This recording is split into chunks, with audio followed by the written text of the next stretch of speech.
All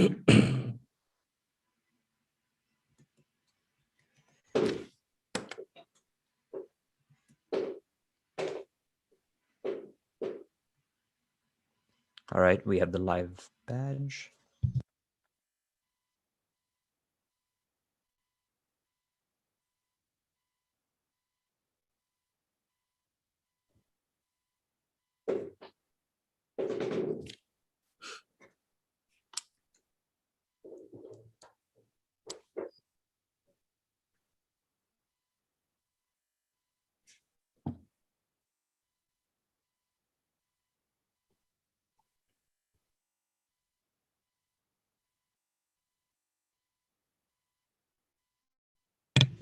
Just realized I muted my mic.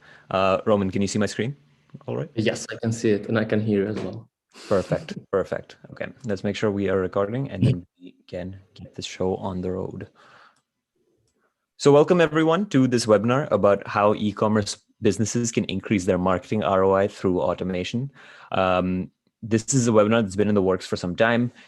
If you guys have attended our webinars before, you will know that we have been hosting a series of webinars about the scope of automation in different verticals.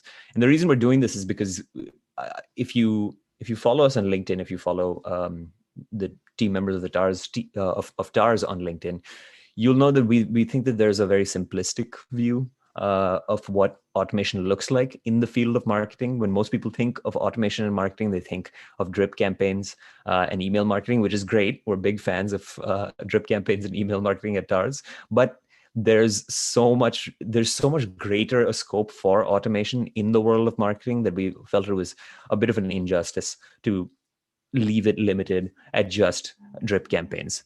So with that, in this webinar, we are going to be talking about what some of those tactics look like specifically for e-commerce businesses, because we have noticed that depending on the vertical, the specific automation tactics that you can use are different. But before we jump into the main piece of content, we need to get our intros out of the way, because obviously not everyone over here might be familiar with who we are as companies hosting this webinar, who we are as people hosting these webinars. We might just be disembodied heads on your screen talking to you, telling you what to do with your marketing campaigns.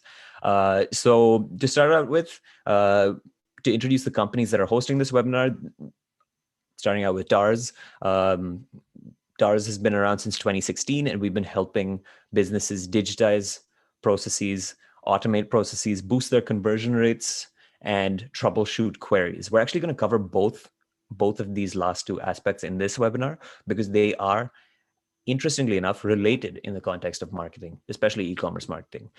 So I'm not gonna dwell on this too much longer, because you guys will see exactly what I mean by this in a couple of slides. And today we are privileged to be co-hosting this webinar with the folks over at ROI Hunter. And instead of butchering ROI Hunter's introduction, I'm going to hand it over to Roman, my co-host, who we will introduce in the next slide, to tell us a little bit about what ROI Hunter does.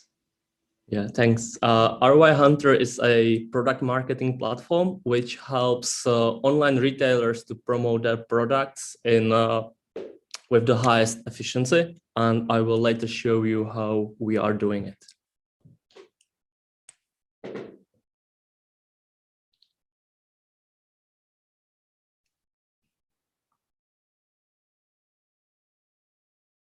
Just realized I muted myself. It's been some time since I've hosted one of these. Our regular host is actually out today.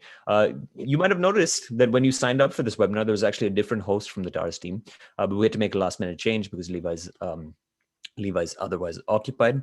But it's all good. I always love jumping on these webinars to host them.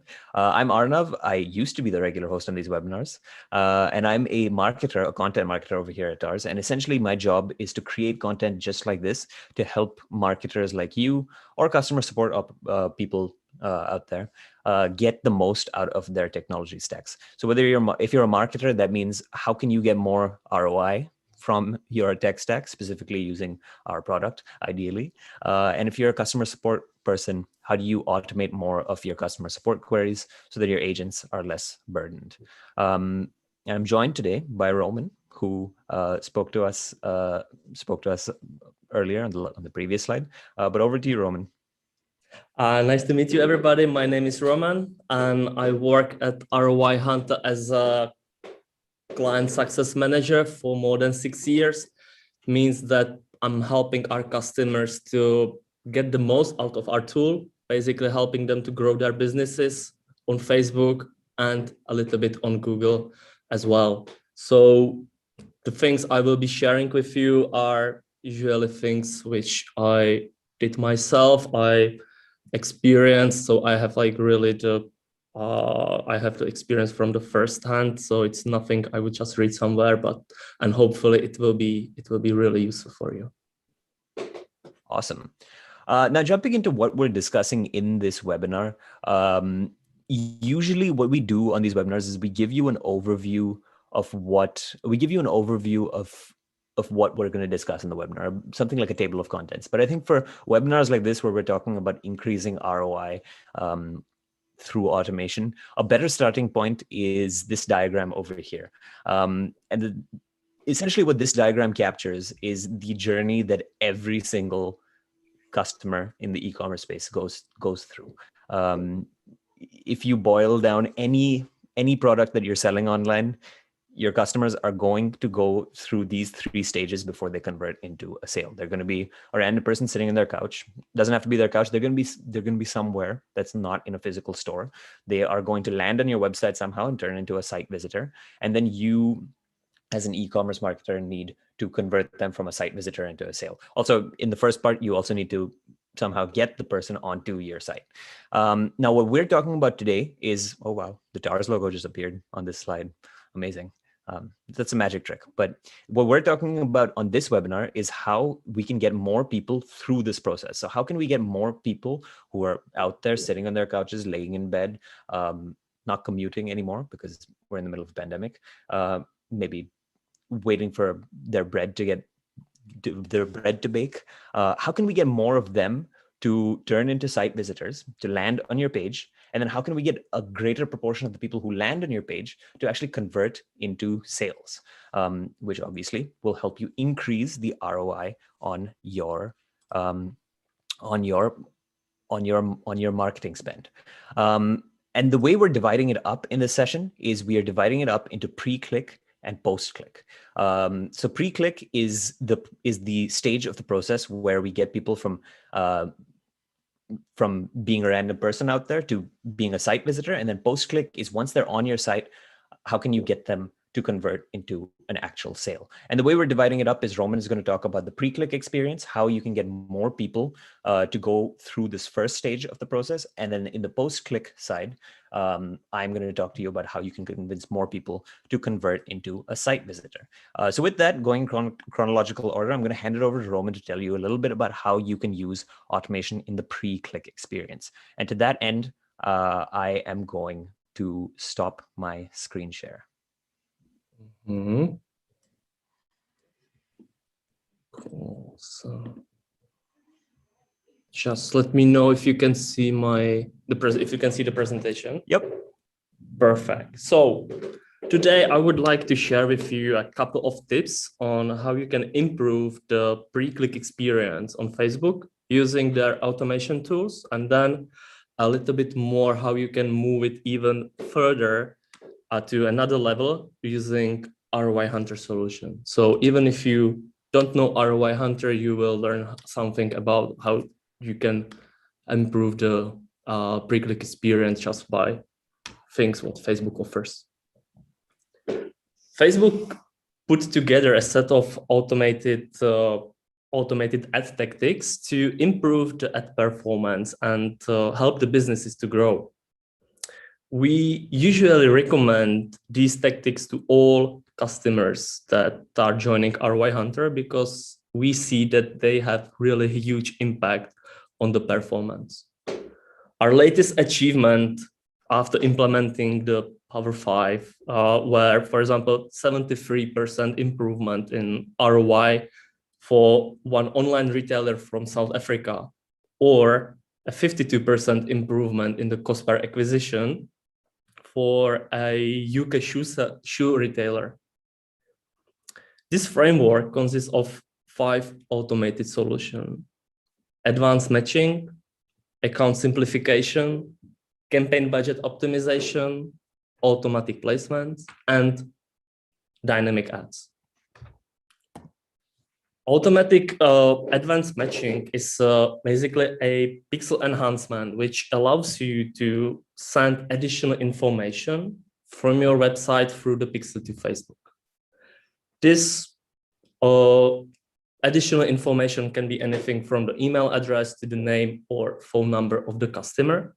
And it helps you not only to improve the attribution of your campaigns and transactions, but also it helps you to improve the targeting and the optimization of your campaigns. That means that your ads will reach more relevant people which are similar to your customers. And this solution doesn't require any coding, any changing in the pixel, but it's just a button you need to turn on in the Facebook interface, and the pixel will start looking for these fields which contain this information. A simplified account structure simply means decreasing the number of campaigns and ad sets and more rely on Facebook algorithm and the data collected by the Facebook pixel. We can often see that our clients are using really micro-segmentation in their campaign structure. There is a lot of campaigns and ad sets representing different demographic or geographic targeting, different placements, or some other type of segmentation.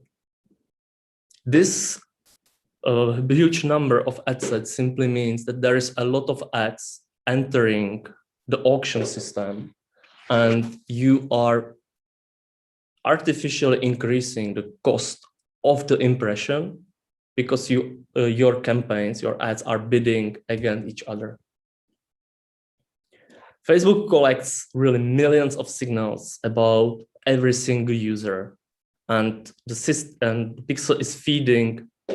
These data are feeding the optimization algorithm, and thanks to this, you can just use really broad audiences and just select the right optimization event to reach the right people at the right time. When you simplify your structure, you will end up just by using a couple of campaigns with some ad sets just to test which of your favorite targeting is performing the best at this moment. What is really good idea in this case is use the campaign budget optimization, which always helps you to allocate the budget in real time to the best performing ad sets in order to maximize the ROI. You then just control the total budget and let the efficiency on Facebook. They have enough, the system has enough data, so it can usually do it much better than if you control the budgets on ad set manually. Another way how you can decrease the number of ad sets and ads is to use automated placements.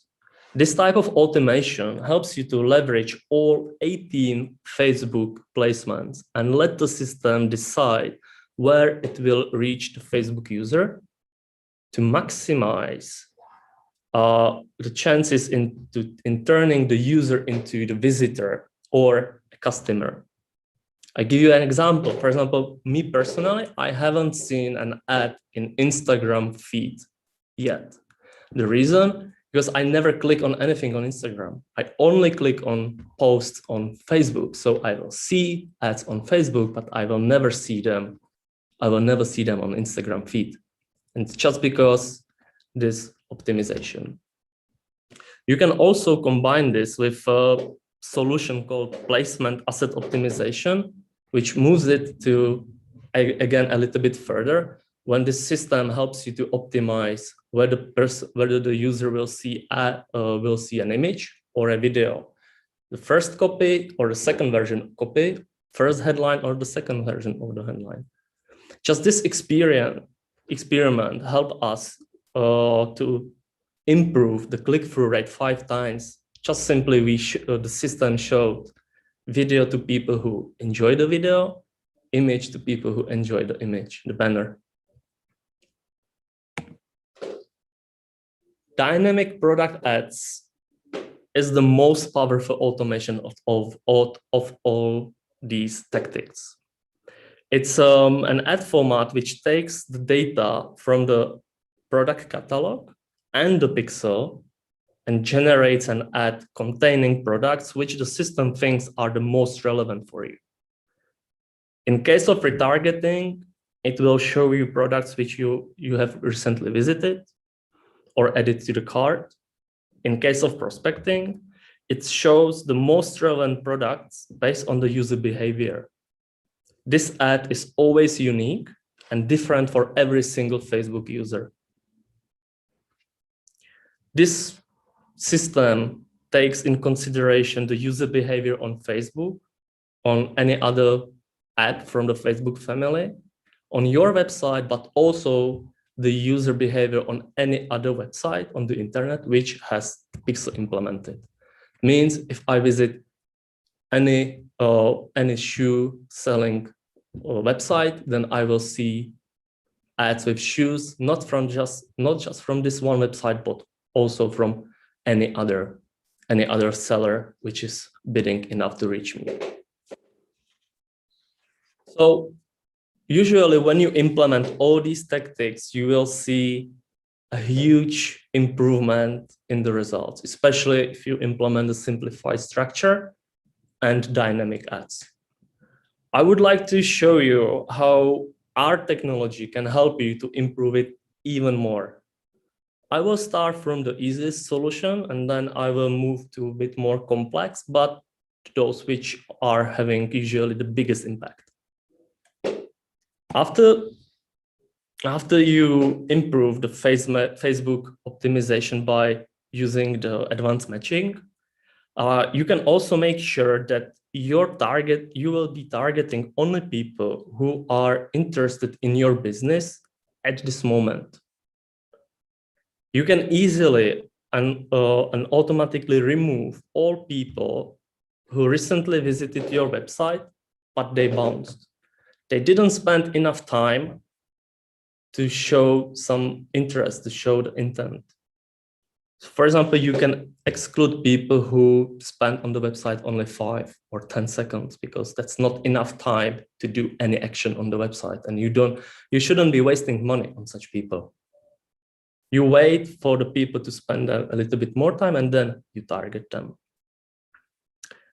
Again, we run some experiments and we even seen like 66% improvement in the cost per click, and we also seen improvement in the retargeting ROI, well, like 5x improvement.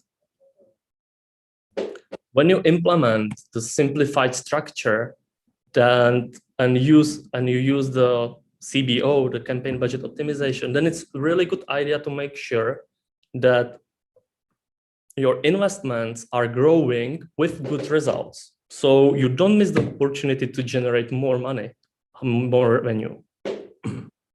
ROI Hunter's automatic rules can help you to scale by small bits. So for example, 10%, 20% every day when your campaigns are meeting your targets, but only in those days.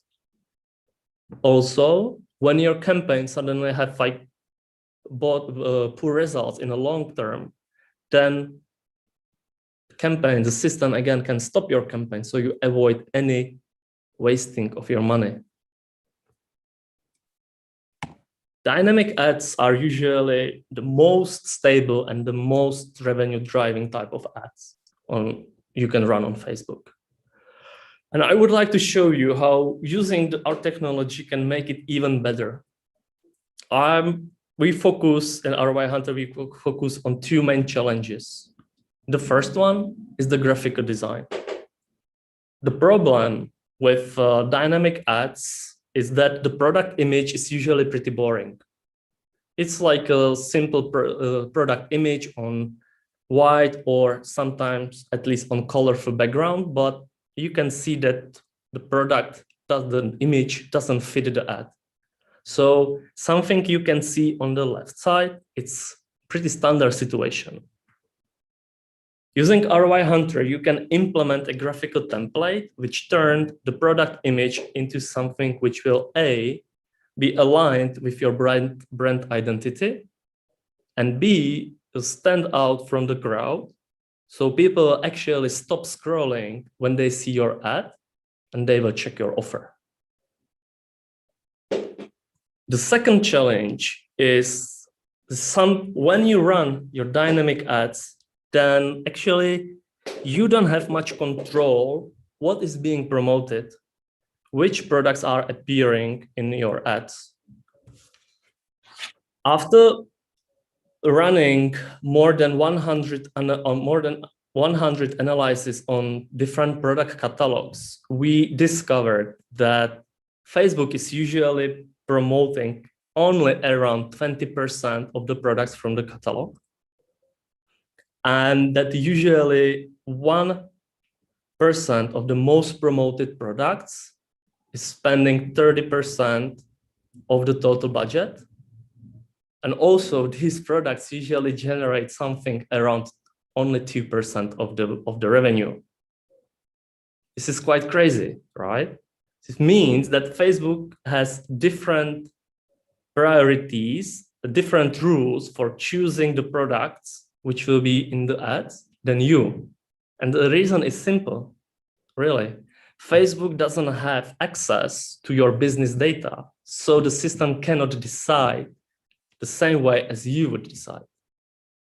This is something where ROI Hunter comes in place, and we let you to connect the product performance data or any other internal business data which helps you to create smart data-driven product sets which are promoting products that are important for your business, not important to Facebook to have beautiful timeline, but products which are important for your business.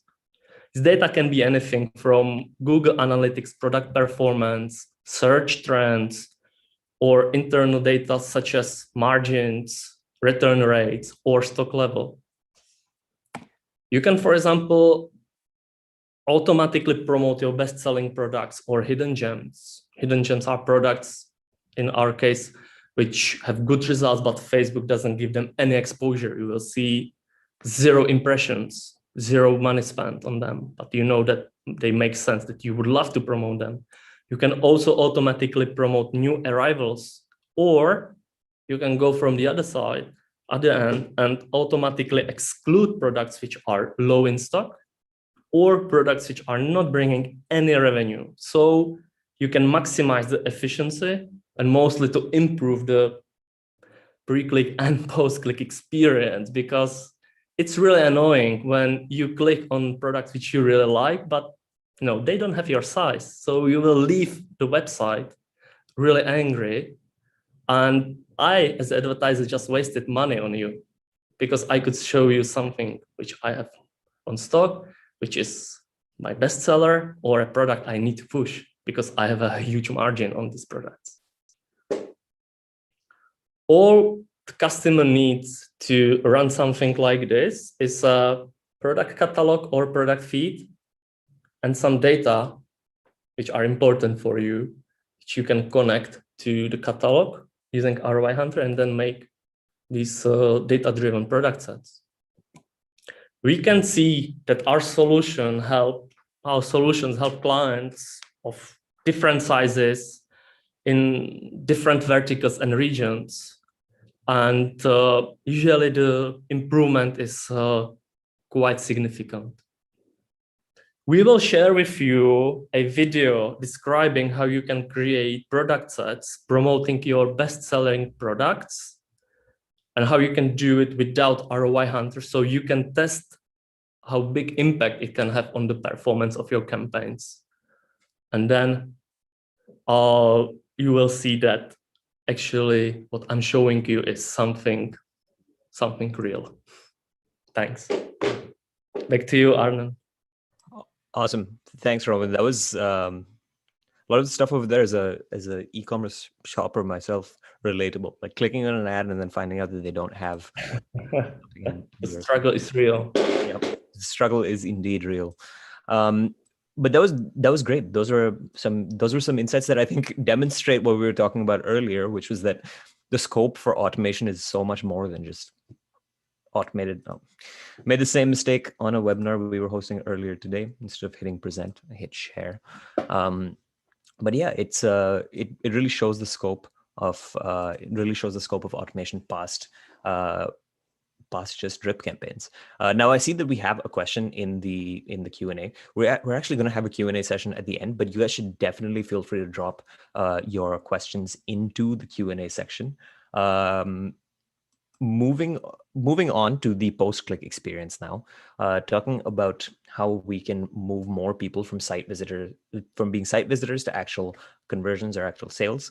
As Roman just talked about, you invest a lot of time, you invest a lot of effort, you invest a lot of money in bringing people into your site. You bring traffic to your pages. Now, once they're on your page, once people are on your page, it's on you to convert them into a sale. And automation can help you do that.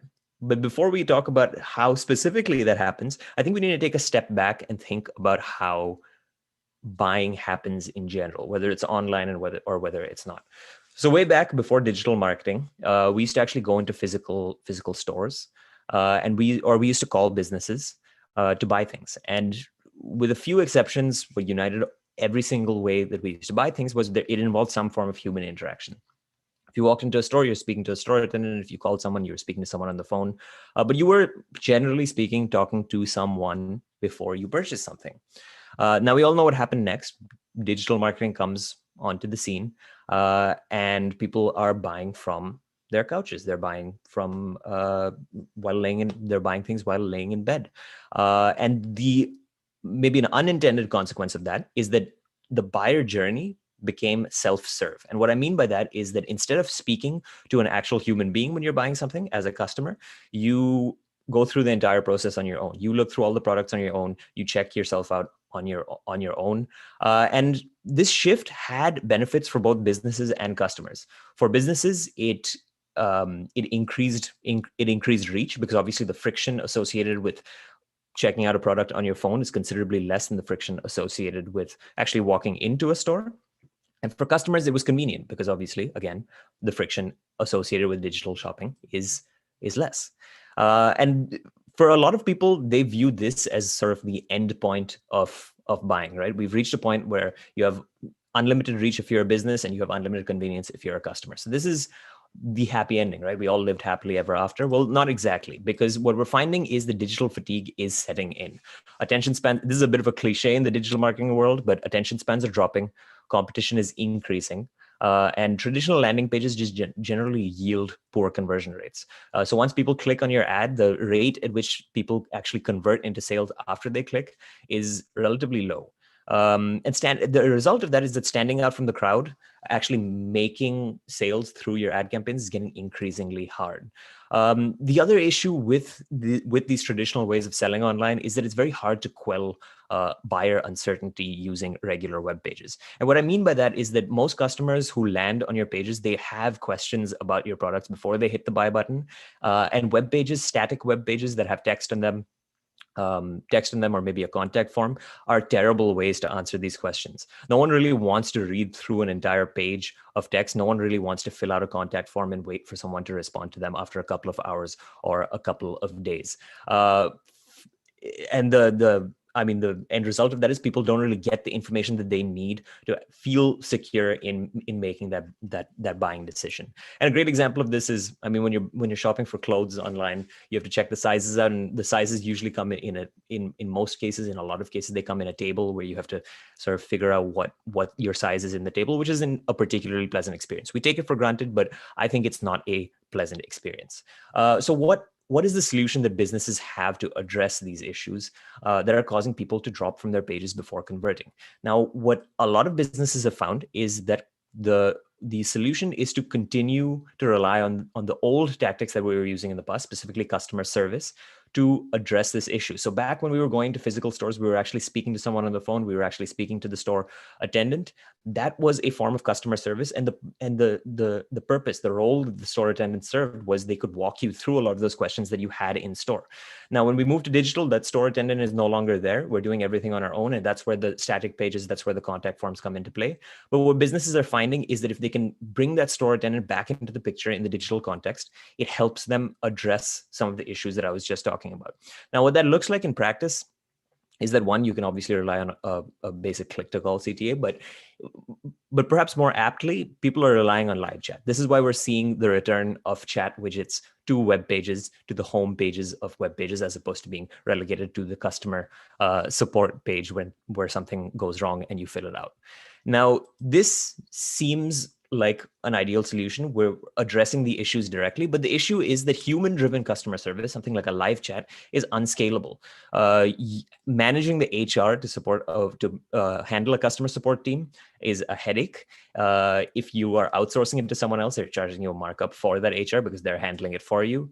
Keeping up with request volume is impossible because if you're doing your job right as a marketer, you're inevitably going to reach a point where you have far more queries than you have agents, and people are going to be waiting for a response, which is not ideal because the more people have to wait, the less likely they are to convert. And third, delivering customer service 24/7 is nearly impossible for most businesses because it's expensive to hire people to stick around for the entire day. I actually had an experience recently where I was shopping for a pair of running shoes myself at 2 a.m. as I'm wont to do, and I landed on the page and I had a question about a pair of shoes that I saw. I liked the color scheme, but it was out of stock in my size. Now, the question I had was this shoe coming back into stock, or was it limited edition? There seemed to be some vagueness around it on the listing page. And so I opened up the live chat that they had over there, and they said, sorry, we're outside of work hours. You can leave a message for us, but we're only going to respond to you in a couple of hours. Now, I left a message for them, but a couple of hours later, when I woke up in the morning, I decided against buying those shoes because it was a poor 2 a.m. decision. But had they had someone there, had they had someone addressing my questions, maybe I would have bought the shoes. So from their perspective as a business, it obviously wasn't an ideal situation that they wanted. They lost a potential sale because they didn't have that customer service element on page to address my question at the time that I wanted it to be addressed. So the end result is that e-commerce marketers are essentially choosing between an effective but expensive and disruptible approach in call centers and live chat, or they're using cheap but ineffective self-serve pages, which technically are automated because they don't require any human involvement, but they are ineffective because no one's reading through the pages that you want. I'm sure if I'd read through the entire listing page, if I'd read all of the text over there, it might have had some indication, but it was 2 a.m. I was not interested in reading through all of that text. So what's the solution? And the solution that we are going to be talking about today is chatbots, which should come as no surprise if you know what we do at DARS. And essentially what a chatbot is it's an automated customer service rep that can answer questions that a prospect might have. And if you do capture lead information, it can also capture lead information for you. So if you want to grow your list, for example, it can do that for you as well. I accidentally clicked on a link. I made this exact same mistake in the run through, and I made a point to myself of not clicking on the image because we had a link attached to it, and I made the exact same mistake this time. But anyways, moving on. Where these chatbots get deployed, they can be deployed to your website as a widget in the bottom right of the screen, which is something we've all grown accustomed to. It's rare for you to go to a website today without a widget in the bottom right. So where you have your live chat widget, the chatbot can live there, ready to answer customers' queries, or you can actually even have them live on WhatsApp. So this is an approach that we're seeing people increasingly use, especially in markets where WhatsApp is common. If you can start a conversation on WhatsApp, the advantage of that is that unlike on a website, it's a persistent chat. So you can re-engage customers after they've left your page. We're actually hosting a webinar about this later this month if you guys want to sign up for it on our website.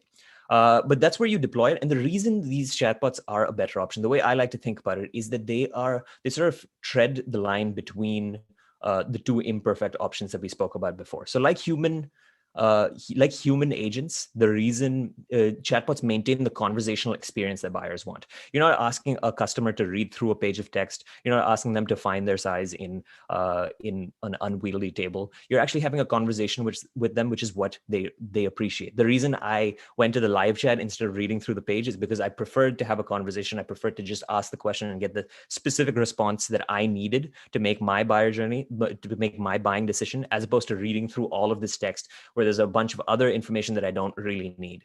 But at the same time, there's no humans involved because it's a piece of software at the end of the day. So it's cheap because you only need one agent, one chatbot to handle every single query that you get. It's available 24/7 because chatbots, obviously being a piece of software, don't need to sleep. And third, they have infinite concurrence. And what I mean by that is that a chatbot can have a million different conversations at once. So there's no question of having a wait time. It scales perfectly with the amount of traffic that you are able to drive to your page. So in a sense, you're not penalizing yourself for doing your job well as a marketer, which is what happens otherwise if you have a human-based customer service operation. Now, the end result of all of these advantages is that you have a customer service system that addresses the issues we were talking about before. So you have a customer service system that is able to address queries of people whenever they want, with zero wait time. And it's able to do it in a way that's engaging and actually gets the information across. And the end result of that is fewer people are actually going to drop. So if you think back to my situation, if they had a chatbot at the time that was able to answer my question, maybe I would have bought those shoes at that time. And that would have been another conversion for them. Their conversion rate would have gotten up instead of having an additional drop off from their page. Now, I know that this seems like it is too good to be true. A lot of people tell us that it is. So the natural question is, why should you believe us? And this is something I decided to add at the last minute because I figured if I'm making all of these claims, I should at least back them up with some proof. And it's because we've done it before. We usually host these webinars around topics that focus on things that our customers have actually done. So to give you guys a quick example before we move to the question and answer section of this webinar, because I think that's usually the better section because we engage with people. To give you a quick example, one of our customers, Goggles and More, they are an online retailer that sells prescription sports eyewear. Now, if there's one thing you need to know about prescription sports eyewear, I have gone through their site. There's one thing you need to know about it is that it's not as simple as buying a pair of socks. It's not as simple as buying a shirt. It's not just a question of figuring out what your size is and buying it. You need to be sure that this is going to work for you. Because if you go through all of the effort of getting a pair of swimming goggles that have prescription in them, that are obviously not the cheapest thing in the world, if you go to all the effort of buying one of those things, you invest the money in it, and it comes to you and it doesn't have the right prescription, that's unusable for you. You need to send it back and get a pair of goggles that have the right prescription. And there's really no scope. It's a very high friction process of sending it back, getting a new pair. And then if that doesn't work as well, sending it back again and getting a new pair. So obviously, in the buyer journey, you want to be absolutely sure. There's a lot of uncertainty that buyers have while they are making their decision to buy prescription eyewear. And for the marketer on the other end, for the marketers at Goggles and More, it's on them to drive conversions on site. It's to drive post-click conversions. They need to be able to address all of those questions. And the way that they do that is through a chatbot that they've deployed in a widget on their site. And actually, at the end of this, since we have a little bit of time, I'll actually show you what that looks like. Now, what they've been able to do with this chatbot is that they've actually been able to automate 70% of all of their on-site customer conversations. And these conversations have they range across a bunch of different topics. You can see some indication of what those topics are over here. So how do I enter my prescription? This is obviously something. You're selling prescription eyewear. You need to know how you can enter your prescription. You want to be sure that you're not doing it incorrectly, because what if you get the wrong prescription then? This chatbot helps address that question. It automates away that query that a lot of customers might have. Similarly, insurance-related questions, is this covered by my insurance? This chatbot can address that. These are common questions that would prevent people from converting, and the chatbot is addressing 70% of these conversions. Now, what's even more striking about this deployment is that it reduces the reliance on human agents. And as a result, it increases the scalability and reliability of their entire operation. And an example that they actually pointed out to us, we actually wrote a case study about this. An example that they pointed out to us that really hits home the effectiveness of this is that when Hurricane Irma happened a couple of years back, their call center went down. So they actually have two customer service options. You can either speak to the chatbot for those 70% of repetitive queries that you might have while making a buying decision, or you can call a call center and speak to them for more complex queries. Well, Hurricane Irma happens, their call center goes down, their call center is in Florida, their call center goes down, there are no human agents anymore, but they're still getting all of these questions. They're a global retailer, people buy from them across the world. They're still getting the questions, but their call center is down. Now, it didn't hit them as hard. In fact, they were able to keep their customer support operation going. They were able to still drive conversions on their site, even though people had a lot of these questions because their chatbot remained up. And that's sort of, I mean, that's a bit of an extreme example, but it sort of addresses a lot of the issues that we were talking about earlier, which, I mean, you don't really need a hurricane to happen to face. So, I mean, just outside of work hours, your chatbot's still up. It's still telling people whether their insurance covers these prescription eyeglasses or not. It's still telling them how to enter their prescription correctly into the website so that they can drive more conversions. And the end result is that the chatbot is actually helping them increase the ROI on their marketing campaign, because a larger proportion of the people who land on the page get that uncertainty resolved and then are ready to hit the buy button after they've clicked on their ads or after they've landed on their page. And with that, I think we're at a good stopping point in terms of us talking. This is a change we've made in these webinars recently, where we try to keep the Q&A section as long as possible, because we obviously want to give you guys the opportunity to jump in and ask us what questions you have. So if you guys do need to leave, these are our contact details. You can reach out to us through any of these contact details over here. But other than that, we are open for questions. I see that we have a question right now. But before I jump into that, I can actually jump over to the Goggles and More site to show you guys what the chatbot looks like. So this is Goggles and More's website, and their chatbot lives in the bottom right of the page. This is all publicly viewable, by the way. So if you go to gogglesandmore.com, you can actually interact with their chatbot, see how it works. So hi, my name is Gabrielle, Goggles and More's automated customer service assistant. How may I help you? Let's click on how do I enter my prescription. Now, it's gonna qualify us a little further to understand what exactly we're asking. Measuring PD. This is a question I had. I was once buying glasses online, and I was actually turned away because it asked for my PD. I think it's pupil distance. Yeah, and I had no idea how to measure it. They linked me to a page where I had to read through a bunch of text to figure this out, and I didn't want to do it. So I closed the page and I went to an in-person optometrist to get my glasses done, which was a loss for the company that was trying to sell to me.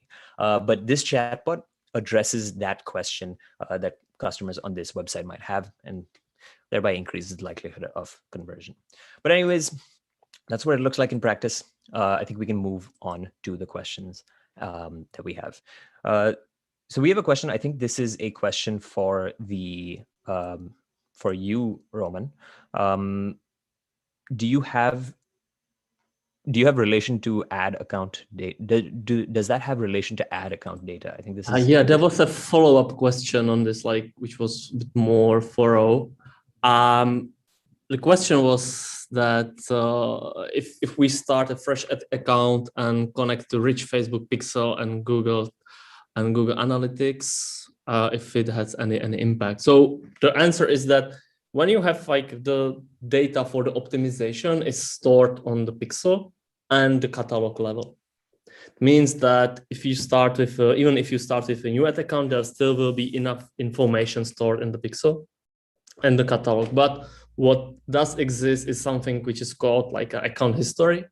That means which affect the delivery. This is connected mostly to a disapproved ads or blocked account.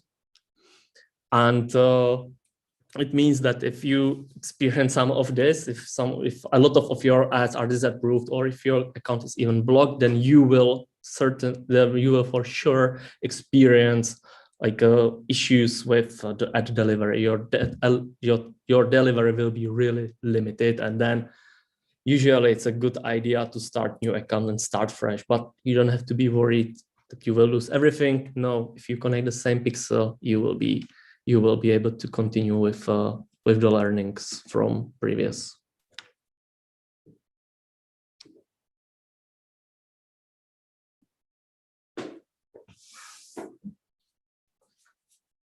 Arnan, did you mute yourself again? Oh, I did mute myself. I'm out of practice with these webinars, honestly. So someone asked if we could pull up the contact information again. We leave it up while we answer these questions, unless we need to show you something on the screen. We have another question here from Sam, which is, where do you recommend focusing first when beginning automation for e-commerce sites? I can take a crack at this, and then I'd love to hear your thoughts on this, Roman. In terms of if you zoom out a little bit and you think about the pre-click and the post-click experience, I would say that it's probably a bet. You could do both at the same time. The one thing to note about post-click optimization, I was actually having a conversation with our customer success team the other day, and we were discussing this, is that it doesn't really make sense to do post-click optimization if you don't have enough traffic coming to your page. You're not going to see a meaningful increase in your conversion rate if you have 10 people coming on your page every single month. So if you have issues with traffic, I would say first get your pre-click optimization in order, because you want to have enough traffic flowing through your page before you can optimize it for conversions. It's only once you have enough traffic flowing through your page that you're going to be able to identify what the pain points are. So for example, a lot of these questions that are coming through that are being encoded into the chatbot by companies like Goggles and more, they are questions that people have sent in the past over email, or they've sent in through a live chat system, and you can use that and encode it into a chatbot. But you're not going to be able to identify what those questions are. You're not going to be able to identify what those pain points are until you have enough people landing on your site. So that's how I'd answer it. I'd love to hear your thoughts, Roman. Yeah, from my side, when I will be speaking about the pre-click experience, I would definitely say it depends whether you have like a online retail store, or if you are selling some service, if you don't have a lot of products. Then for the online retailer, I would definitely go with the dynamic ads, because as I said, it's like one of the most stable ad format, which is really easy to scale. And if you don't have a lot of products and you're promoting some service, then I would definitely go with the feature where Facebook is this placement asset optimization, where you can upload basically all your creatives in one ad and let the algorithm decides who will see the video, who will see the image, who will see like copy 1, copy 2, etc. Because you would have to create a lot of ads, and then you would be facing this like battles in the auction system, which you want to avoid. Great. So Roman, next question for you as well. What parameters do you consider while creating top performing product sets? So thanks for this question. This is on you, to be honest, because you connect the data and you decide what is the definition of best-selling products for you. Our best practice is to select top 10%, top 20% of products based on 7 days or 30 days revenue generated, or really it depends. But this is our best practice. But as I said, it depends on you. If you want to, for example, consider if your definition is product which has more than 10 transactions, it will be this type of definition. Awesome.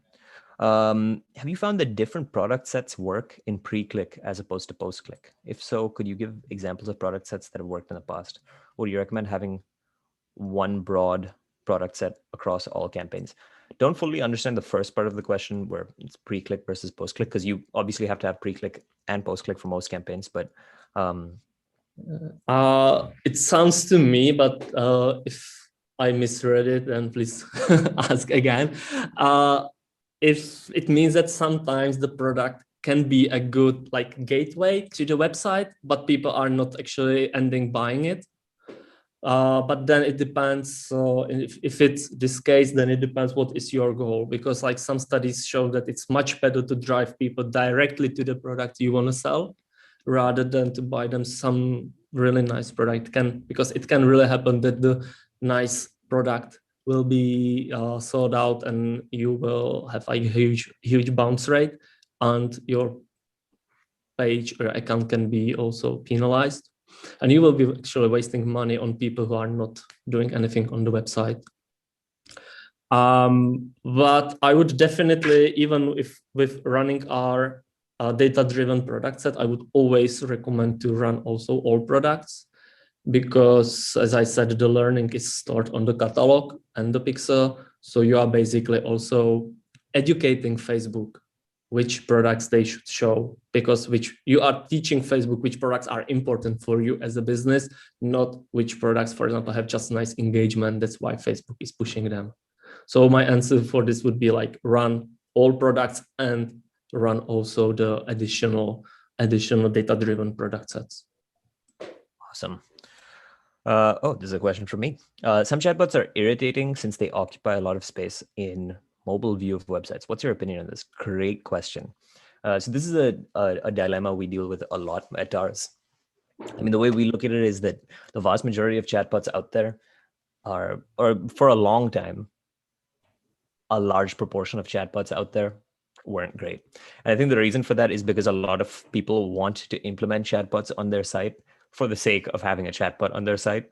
They talk about it in they see everyone else has a chatbot and they're like, oh, we need a chatbot because we need a chatbot. That usually results in an experience that's bad. I mean, you have a widget there that's taking up space, someone clicks on it, and the chatbot doesn't perform well. And we found a good workaround for that is just have a fixed goal in mind when you're building a chatbot, and keep that goal to a minimum. Don't try to make your chatbot achieve everything. If your goal is to answer the 5 most repetitive queries on your site, that's a great goal to have. It's finite, it's limited, and the chatbot can execute on that well. Now, in terms of occupying a lot of space on the mobile view of a site, you're right that relative to a desktop website where the screen real estate is obviously a lot more, the chatbot widget will definitely take up more space on a mobile site. But that doesn't mean that it necessarily has to be irritating. There are a couple of best practices that you can implement to prevent that from being the case. Perhaps the most important best practice that you can implement is to make your chatbot actually useful to your customers.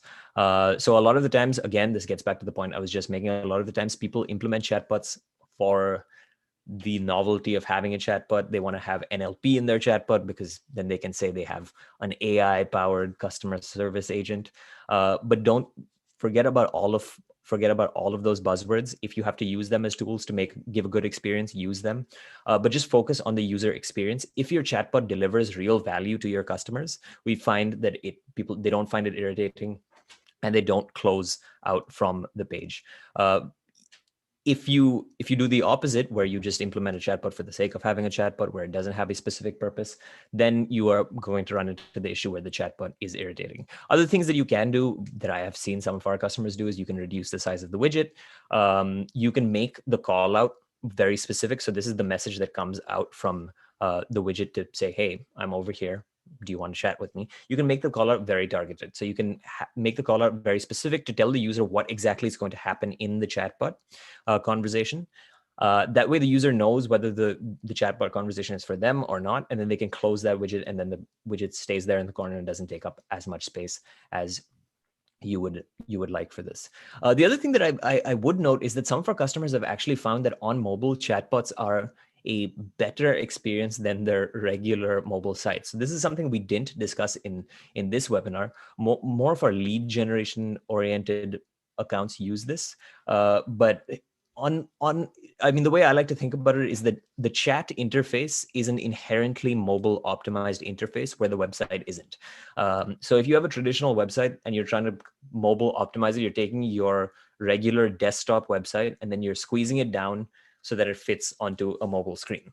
Now, the end result is you have a page that's readable, and because it's readable and usable, it's technically mobile optimized.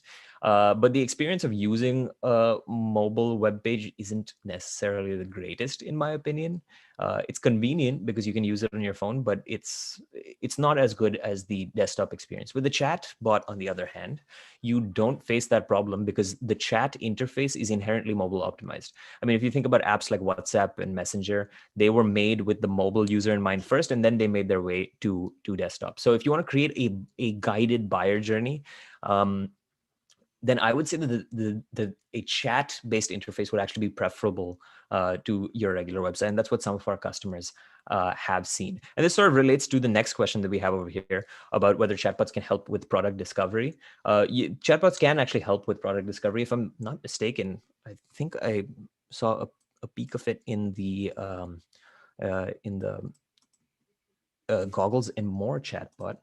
But if we go back to the initial menu, I think that they have an option that says current specials. Yeah, so this should help you discover products. Okay, they're directing you to the specials pages, but we do have people who do product discovery through their chatbot. So the way you can think about it is you can flip the information hierarchy. It sounds super complex, but it's actually a lot more intuitive than it sounds. I mean, the way traditional e-commerce works is someone lands on your page, you have a bunch of listings. Maybe they land on a specific product page, in which case they're looking at that specific product. But if they browse around through your site, they go through a bunch of different listings, and then they pick the products that interest them. They read the information about them and they add them to their cart.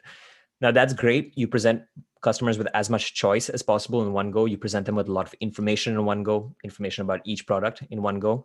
But for some people, that might not work. Specifically, if you're selling products where the customer might not have as much information as they'd like to make a buying decision. Prescription eyewear is a great example of this.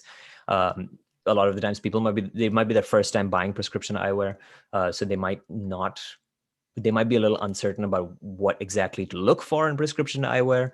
And in a situation like that, you can use a chatbot to create a guided buyer journey, where instead of showing them all of the options and asking them to choose, what you do is you ask them a set of qualifying questions.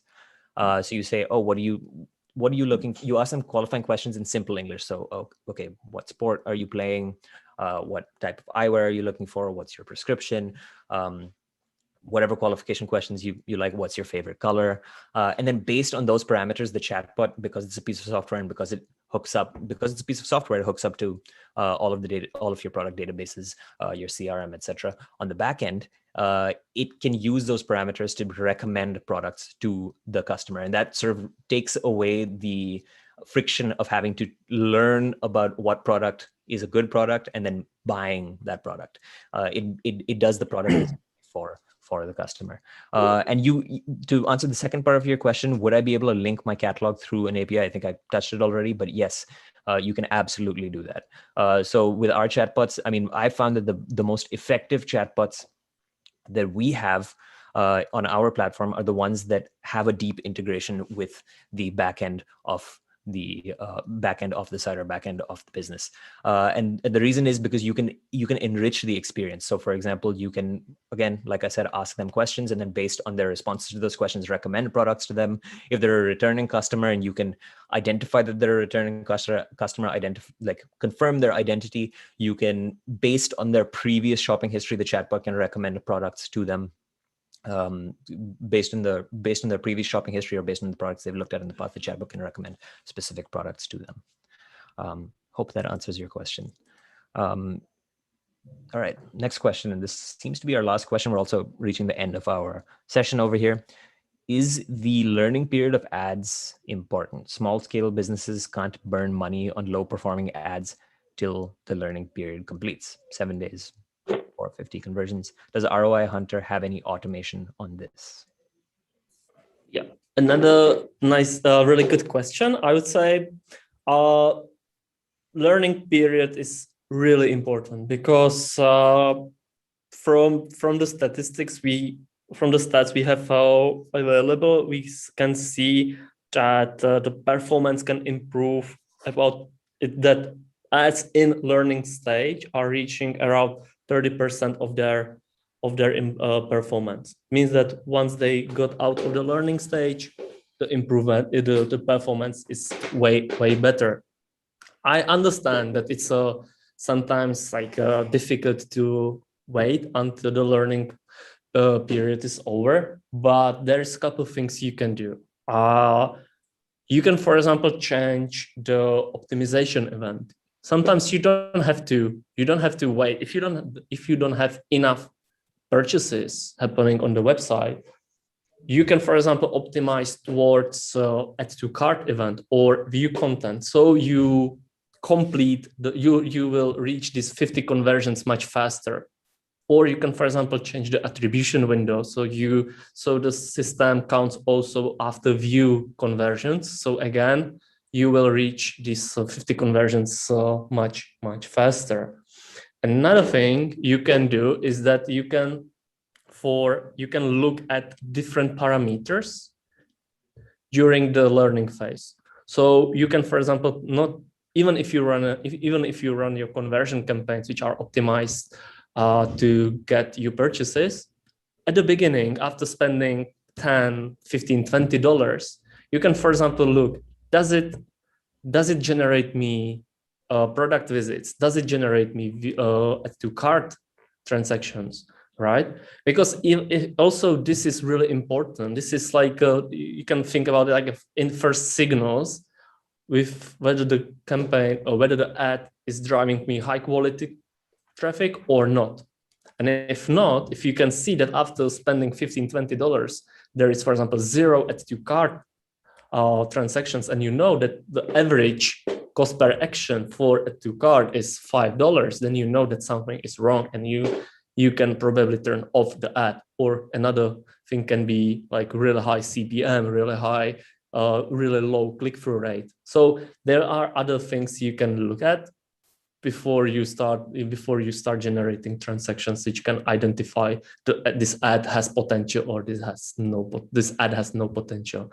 And in the second case, you can create automatic rules which will look at the ad, and the rule would be after spending $20, check the ad, and if it doesn't have at least, I don't know, 5 add to cart transactions, then turn it off because it has no potential for me and it's wasting my money.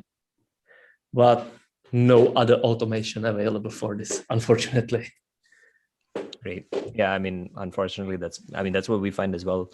Often scale always helps you when it comes to automation, because automation really excels when you have a lot of data flowing through your system.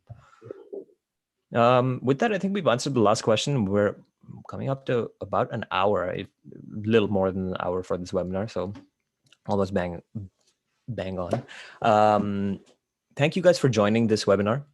It was a pleasure hosting it for you guys. Again, our contact details are on the screen if you guys want to reach out to us and have more questions. I believe that my colleague dropped a link to a demo. Yep. My colleague Abhilash dropped a link to book a demo with us at TARS at the very least.